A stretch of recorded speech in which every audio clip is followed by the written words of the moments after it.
My name is Antoine Vachon. I'm a composer and sound designer, audio director at Manavoid Entertainment.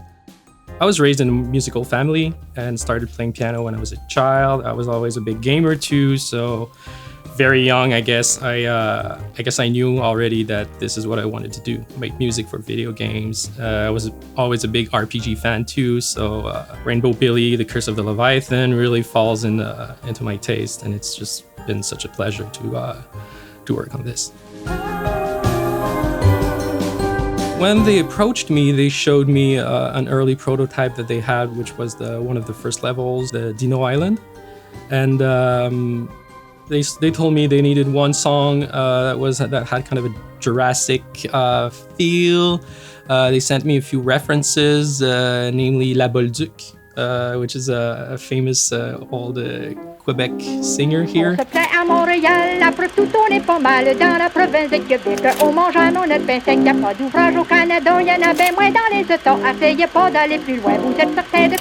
Which is very unusual of a reference for a video game. Back then, the Rainbow Billy was named Steamboat Billy. It was kind of a different game, I guess. It had somewhat more of an old school look, and we wanted a bit more of that, and then we had to change and adjust. But a lot of the melodies and a lot of the creation we made back then kind of stayed and evolved.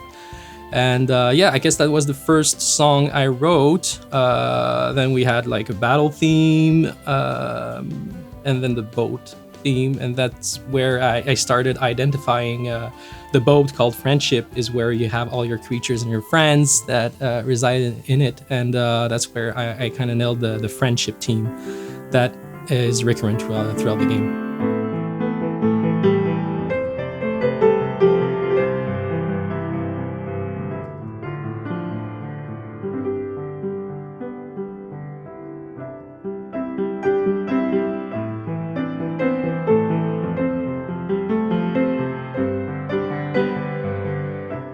And as the art style developed to something more colorful, more polished, we decided to go with live musicians for a lot of the tracks.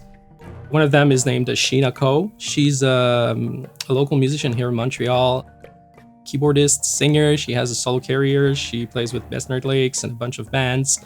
As the pandemic began, we started talking. Her shows got all canceled, and she suddenly found herself with a lot of free time. So we said, hey, let's do music together.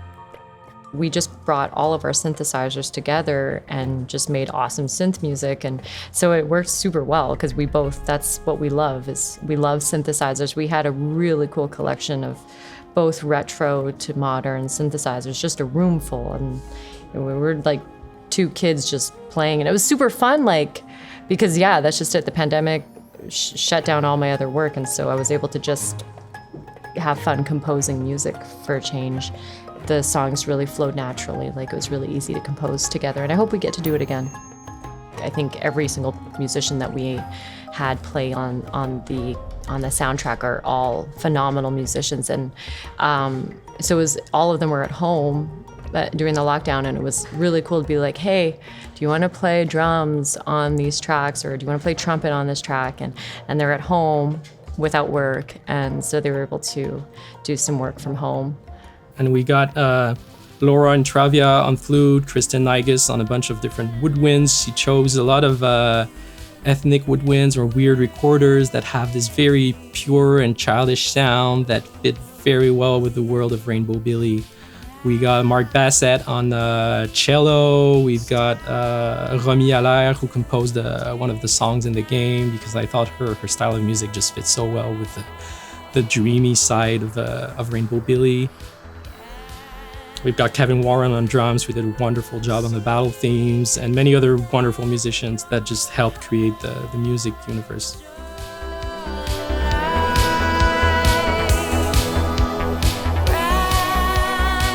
When I look at dynamic music in video games, I first try to identify the core mechanics in the game that I feel should dictate how the music evolves.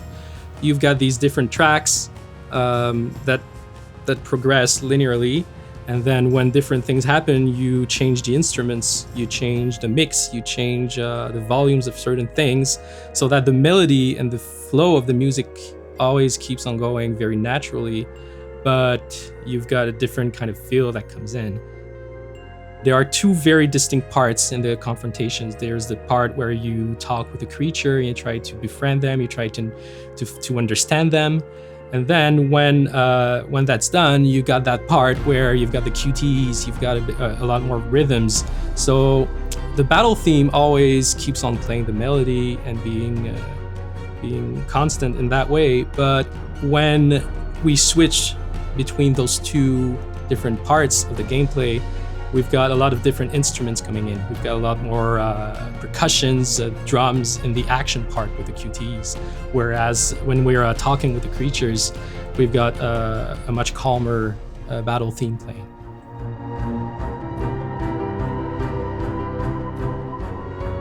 We wanted to use a lot of unusual instruments for Rainbow Billy to kind of find its a very special color for the soundtrack of the game. One of those instruments is the omnichord, which is an instrument from the 80s, I believe. It's an electronic instrument. It has a very again, colorful sound that really matched the world of Rainbow Billy. It's something that I played a lot with, even for the sound design, for the jingles in the game. And I just used it a bit throughout the soundtrack, and it's been kind of the sound that unifies the whole thing. It's been such a pleasure to explore different genres of music that I don't always. Some of them I had never composed in those genres before, and it was with my partners, with Leandre, a clay composer at the Indie Asylum, with Sheena, with Laura, with Antoine at the bass. We just created all those different kind of genres and different mini musical worlds in the game. I really hope players will have fun discovering all the surprises there are.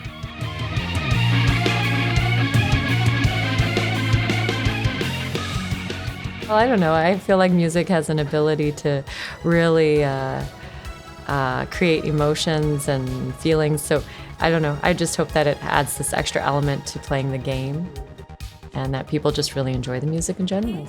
I guess I can talk for a lot of people just by saying that the last 2 years have been pretty rough. It's been a very strange time for everyone. And Rainbow Billy is a game that has a lot of positive values. It's very cheerful.